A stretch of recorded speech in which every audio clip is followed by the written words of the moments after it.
teman-teman. Halo. Kembali lagi di video aku. Jadi kali ini aku sama banyak orang. Dong. Yeay.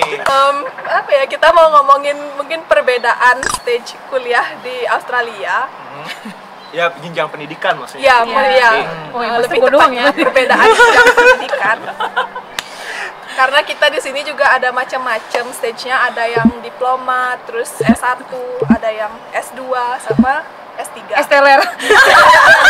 Ini, oh salah ya. Oke. Sebelumnya mungkin perkenalan diri dulu. Halo, aku Lorika, aku S1 baru kelar tahun pertama. Halo, aku Ivan, baru graduate. Iya. Bentar, baru gua.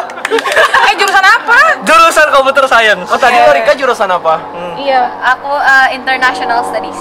Oke. Oh, oke. Halo, aku Yuni. Aku baru graduate juga. Aku graduate Master of Public Health Advance. Lanjut Patricia. Halo, aku Patricia, aku Diploma of Business semester terakhir. Halo, perkenalkan saya Edi, saya juga baru selesai tahun pertama mengambil jurusan Health and Society. PhD ya. Apa jenjangnya apa? Iya, jenjangnya. S3. Nama saya Tama, saya S1 jurusan Computer Science. Graduate. Terus biasa apa? Aku S1 jurusan Finance. Mungkin dari teman-teman ada yang bertanya kenapa kayak beda-beda, terutama dari college sama S1 itu kayak mirip tapi beda. Serupa tapi tak sama. Iya. Same but different. Nah, jadi college itu adalah setara dengan tahun pertama uni. Jadi banyak yang di Australia itu, terutama international student yang milih jalur college dulu karena mungkin komunitasnya lebih kecil ya daripada uni. Jadi mungkin adaptasinya dari yang mungkin dari Indonesia terus belajar ke Australia lebih gampang karena nggak langsung ke komunitas yang besar gitu. Tuh. Benar. Aku nyesel nggak mengambil college. Oh gitu ya. Aku juga by the way college dulu Ya, sama aku tahun juga. pertama. Oh iya ya. Aku Jadi college. pengalamannya gimana sih kemarin ngambil college? Ya, adaptasinya lebih gampang karena yang pertama bedanya dari jumlah orang satu kelas itu kan. College itu jadinya lebih sedikit, paling banyak satu kelas 50 atau mungkin 80 paling banyak. Kalau uni kan bisa 400 sampai 800-an orang satu kelas gitu. Terus belajarnya juga mungkin dari Patricia deh yang Iya, Patricia ada yang jelasin. yang masih di college. sekarang. Sebenarnya selama ini kalau dibilang beda juga nggak beda jauh sama Indo. Jujur malah mirip, cuma pakai bahasa Inggris aja gitu. Oh, oke. Terus ada kayak lecture tutorial yang kayak beda kan di Indo. Di Indo kan kayak nggak ada tutorial sama lecturenya. Terus udah gitu doang. Tapi kalau misalnya yang dipelajari apa sih sebenarnya, kalian belajar mata kuliah atau belajar pelajaran dasar atau apa sih yang belajar di college atau udah menjurus atau gimana? Kalau di college aku kan ambil bisnis, jatuhnya kayak bisnis semua dasar. Nanti kita jurus lagi di S1-nya. Jadi mungkin college itu setara sama tahun pertama di uni. Oke. Kan kita pakai sistem kredit semester tuh, kayak per mata kuliah itu ada kredit poinnya. Jadi kredit poin yang kita belajar di college bisa ditransfer ke uni nanti. Jadi misalnya uninya dalam total untuk ngambil S1 itu 3 tahun. Jadi kalau kita udah di college 1 tahun, di uni nanti kita langsung ke tahun kedua gitu. Oh gitu. Iya, Iya. benar. Iya. Jadi langsung gitu. Jadi bedanya sama yang nggak ambil college ya apa sih? Rika, terus bedanya? Nah, Ya. Bedanya kalau mungkin apa ya? Kan sistemnya tuh udah langsung beda banget gitu loh. Kalau mungkin kalau college kan kayak ada kelasnya gitu dan kayak satu subjek satu kelas. Kalau kita tuh kayak langsung apa ya? Ya bener-bener langsung uni gitu loh. Jadi kayak apa kita masuk milih subjeknya kita sendiri. Kita yang ngatur apa programnya kita sendiri mau kayak gimana, mau sepadat apa dalam satu semester. Terus kita milih kelasnya kita sendiri, mau ngikut kelas yang mana, jadwalnya kita milih sendiri, jadi istilahnya kayak lebih mandiri gitu kalau misalnya di uni. Dan nggak tahu ya, mungkin kalau misalnya aku bandingin kayak apa tugasnya tuh kok kayaknya kayak agak lebih ringan di college gitu ya. Benar. Ya. Terus community-nya tuh kayak lebih apa ya, Kecil. lebih kecil dan lebih raket gitu di college daripada di uni. Jadi kalau misalnya selesai college nggak lanjut ke bachelor nih, apa gelarnya? Diploma. Oh, dia same sama Iya, diploma Indonesia berarti iya. ya? Sama kalau di diploma kalau di college itu dia lebih dapat banyak bantuan daripada di uni. Oke. Biasa ada kelas tambahan, help session.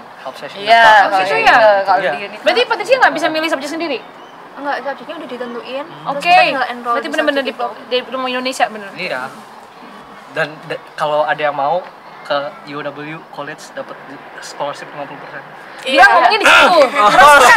Scholarship 50%. Oke, jadi Di teman-teman UW yang mau College. ikut college ada scholarship 50% loh. Ya, Ya. UW ya, University of Ya, tapi college ya. Promo, kita promo ya. Tapi college ya. Kalau UW biasa 30% aja. Makanya ke college dulu aja. Iya. Ngapain ke UW? Tapi nggak semua ini ada college-nya, kayaknya nggak semua. Nggak semua Nggak jurusan semuanya. ya. Iya, Jurusan ada Iya, college-nya. iya. Jurusan ada college juga ya. Bisnis ada. Bisnis, IT, Bisnis, engineering. engineering Oh, ada pantes, college-nya. Terus IELTS-nya lebih oh iya. Ya, Oh, IELTS-nya. persyaratan ayo. 5,5 ya kalau nggak salah ya. Persyaratannya tergantung sessionnya. Ada yang minimal 5, tapi sampai sini ada kayak harus ikut tes, ada yang 5,5 tapi dimasukin ke kayak kelas bahasa Inggris doang, jadi nggak tes lagi.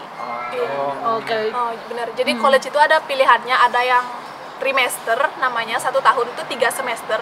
Oke. 1 tahun ya? Iya benar. Ah, 3 semester, terus ada ada yang yang dua session. 2 semester. Jadi itu yang dibilang tadi sama Patricia itu syarat IELTS-nya tuh beda-beda. Kalau ngambil 3 session lebih kelas kecil, lebih kecil, dan kita bisa dapat tambahan kelas bahasa Inggris juga, mata kuliah bahasa Inggris. Karena mungkin biar lebih bisa persiapannya. Kalau yang 2 sesi dianggap udah bisa, lebih bisa ambil yang 2 sesi. Gitu. Terus Itu kalau- sih yang college. Ada tambahan lagi? kan kalau misalnya lulus dari college nggak mesti langsung ke uni Bolonggong kan? Iya, oh iya. Mm-mm. Nah, jadi kalau college itu kan udah dapet tuh kredit poin yang tadi itu per mata kuliah. Itu bisa ditransfer ke uni lain juga. Nggak harus lanjut Nggak harus di UW University ya. of Wollongong. Jadi walaupun cuma 1 tahun ngambil college berarti bisa transfer ke universitas lain. Iya. Asal belum deposit ke uninya. Iya. Kayak a certain someone. Oh, oke. Tergantung kita daftar di awal. Kalau misalnya kita daftar di awal di college kan, karena college UW College sama University of Wollongongnya pasti ada kayak connection gitu. Kalau kita daftar college di awal, kita bilang bakal langsung ke uninya, jadi kita harus bayar deposit dulu untuk biaya kuliah uni. Jadi otomatis gitu kita ya. harus lanjut ke uninya. Tapi kalau masih belum tahu mau lanjut di uni Wollongong juga, daftar yang college aja, nanti kalau lanjut bisa, kalau mau pilih uni lain juga bisa. Gitu. Oke, kita lanjut ke S2 deh. Ayo, Siapa S2? Pak Yuni. Pak Yuni S2. Siap. apa yang harus Komandan. dijelaskan dari S2? Oke, beda S1 S2 dah kalau gitu. Bedanya? Ya. Ya jelas beda. Jenjangnya aja udah beda. S-nya udah beda. S-nya udah beda. Heeh. Apalagi sama S3 jauh banget bedanya. Yes. Kalau di UW S2 itu ada yang 1 tahun sampai 2 tahun kayaknya jangka waktunya. Research kayaknya yang 2,5 tahun deh ada research. Bedanya apa? Kalau dari kuliahnya sama sih, tutorial juga. Kita bisa pilih subjek sendiri. Tapi kayaknya beban kerjanya mungkin lebih berat ya. Ya, ekspektasi pasti lebih tinggi pada anak-anak S2 gitu. Walaupun mungkin tidak harus seperti itu sebenarnya ya. Kayak misalnya tugas, kayak contoh tugas dan kita ada research juga kan di akhir gitu. Jadi ekspektasinya memang sangat-sangat tinggi dan kita lebih mandiri gitu aja sih. Kalau untuk prosesnya ya dari S1 lanjut S2 nggak ada istilah college-collegean sih. Ya lanjut IELTS-nya 6,5 minimal. Terus apalagi ya requirement semuanya. Kebetulan aku karena beasiswa jadi aku cuma ikut tes doang dari beasiswa, terus menuhin IELTS ku udah gitu, daftar dengan semua transkrip nilaiku dari S1 udah gitu. S2 nggak harus jenjangnya sama sih. Contoh misalnya kalau S1-nya bisnis contohnya, S2-nya harus bisnis nggak juga, bisa ambil yang lain gitu. Selama bisa mengikuti dan ada beberapa subjek yang link, it's okay. Karena S2 itu lebih general kayaknya. Jadi Mbak yang master by research atau master? I should be coursework though, but tapi ada satu aku ngambil research di akhir supaya modal buat S3. Jadi tetap sih mix jadinya jatuhnya. Ada pertanyaan untuk S2? Mungkin kalau pengen tahu dong, kalau misalnya terkait Nggak tugas pengen apa sih, kasih ada tahu. nggak yang lebih mungkin perbedaan spesifik antara tugas S1 sama S2? Maksudnya S1 apakah sistem ujiannya pakai multiple choice question yang kayak gitu? Oh, Atau tugas S1 essay atau yang kayak gitu? Kalau proses assessmentnya untuk subjek mata kuliah? kebetulan aku ada beberapa subjek yang gabung dengan undergrad ya. Oh. Yang Oh, berarti kuliahnya masih? Iya. Oh. Jadi kuliahnya gabung dengan undergrad tapi memang bobot tugas kami lebih berat. Jadi contoh nih, kemarin aku ikut ada satu mata kuliah yang aku bareng undergrad di medical faculty. Itu mereka tuh tugasnya nggak report. Jadi mereka tugasnya cuma poster dan aku yang report gitu. Jadi mereka dia make poster, terus aku tugasnya 5,000 report. 1,000 words report. Jadi ya itu berat banget sih jatuhnya. Cuman ya itulah bedanya kayak gitu gambarannya. Kalau dari biaya kuliahnya lebih mahal nggak Mbak sama S1? Kayaknya itu tergantung subjek ya. Oh, Kebetulan aku nggak bayar juga. Cuman aku pernah ngecek dari ini source itu mata kuliahku tuh satu subjek itu 1.699 kayaknya. satu subjek Iya. murah dong. Iya. Hitungan PR kali. Hitungannya kalian. Maybe kayaknya aku hitungan PR kayaknya karena aku beasiswa Australia Awards ya kayaknya. Kalau iya, Iya temanku nggak segitu ya bener-bener ya. Aku satu. kalau international student soalnya bisa sampai 3 kali 4 kali. Iya 3 ribuan mereka. Aku lihat mereka 3 ribuan ya. 3 ribuan. Kalau S3 gimana Bli? Oke, ngomongin masalah S3, sebenarnya di UOW ada 2 sistem S3, jadi PhD integrated dan non integrated. Jadi PhD integrated itu ketika ngambil S3 dimulai di awal tahun pertama sekitar 6 bulan atau setahun itu kita ngambil berapa mata kuliah. Jadi sistemnya kayak S2 dulu, kemudian 3 tahun selanjutnya ngerjain tesis, main tesisnya. Kemudian kalau PhD non integrated seperti yang saya ambil, jadi dari tahun pertama itu sudah mengerjakan research.